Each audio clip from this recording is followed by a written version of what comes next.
BNP সমঝোতার পথ বেছে নিয়েছে।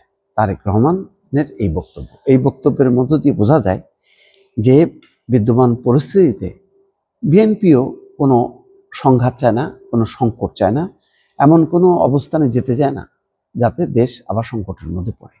এটা একটা ভালো একটা অবস্থান।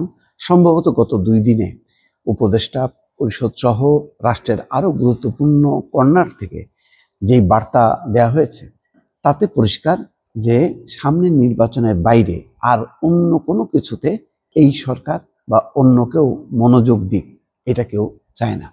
সেই কারণেই জামাত ইসলাম তার অবস্থান পরিবর্তন করে বিএনপিকে আলোচনায় বসার আহ্বান জানিয়েছে।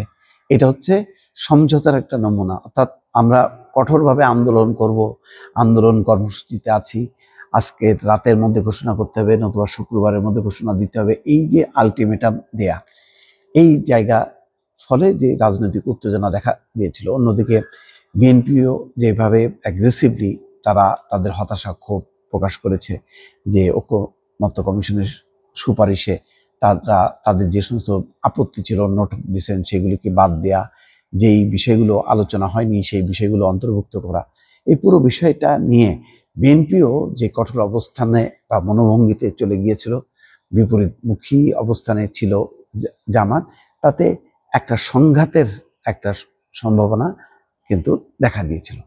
কিন্তু তারেক রহমান যেই বক্তব্য দিচ্ছেন তাতে কোনোভাবেই যে কোনো সংকট তৈরি হোক, সংঘাত তৈরি হোক, এটা তার দলের যে লক্ষ্য না, সেটা তিনি বলেছেন। দল যেই কথাগুলো বলেছে সেগুলো হলো তাদের সাথে যেইগুলি বিশ্বাসভঙ্গের ঘটনা ঘটেছে সেই বিষয়গুলো তারা এক্সপ্রেস করেছে। কিন্তু তারা পাল্টা প্রতিশোধ নেবে বা পাল্টা হুমকি দেয়া, সরকারকে হুমকি দিয়ে আজকের মধ্যে মেনে না নিলে অচল করে দেব, একদম উৎখাত করে দেব, এই ধরনের কিন্তু কোনো অবস্থান বিএনপি নেয়নি। জামাত যেভাবে আন্দোলনের কর্মসূচি নিয়েছে, বিএনপি কিন্তু বিষয়টা খুব সামাল দিয়ে তারা এগোনোর চেষ্টা করেছে। সেই কথাটাই তারেক রহমান কিন্তু বলছেন যে একটি দায়িত্বশীল রাজনৈতিক দল হিসেবে বিএনপি শুরু থেকেই ফ্যাসিবাদ বিরোধী জাতীয় ঐক্য বজায় রাখার স্বার্থে সর্বোচ্চ ছাড় দিয়ে একদিকে যেমন গণতান্ত্রিক রাজনৈতিক দলগুলোর সঙ্গে সমঝোতার পথ বেছে নিয়েছে, অন্যদিকে অন্তর্বর্তী সরকারকেও যথাসাধ্য সম্ভব আমাদের অবস্থান থেকে আমরা সহযোগিতা করে আসছি।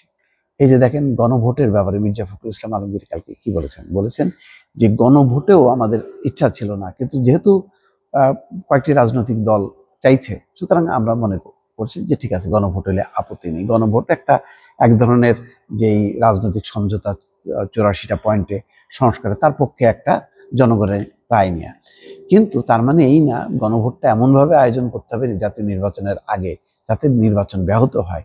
কারণ ভোট তো ভোটই, সারা দেশব্যাপী যদি সেই কেন্দ্রগুলোকে আবার রিভাইভ করতে হয়, লোক বল নিয়োগ করতে হয়, তাহলে জাতীয় নির্বাচনের যে লক্ষ্য সেই লক্ষ্য অর্জিত হবে না।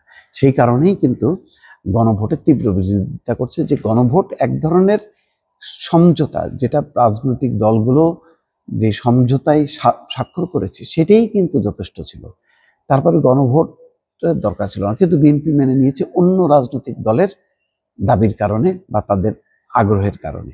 তো এটাই হচ্ছে সমঝোতা, যে আমি কখনো কখনো ছাড় দেব, কখনো কখনো আমার দাবিটাও তোমাকে মানতে হবে।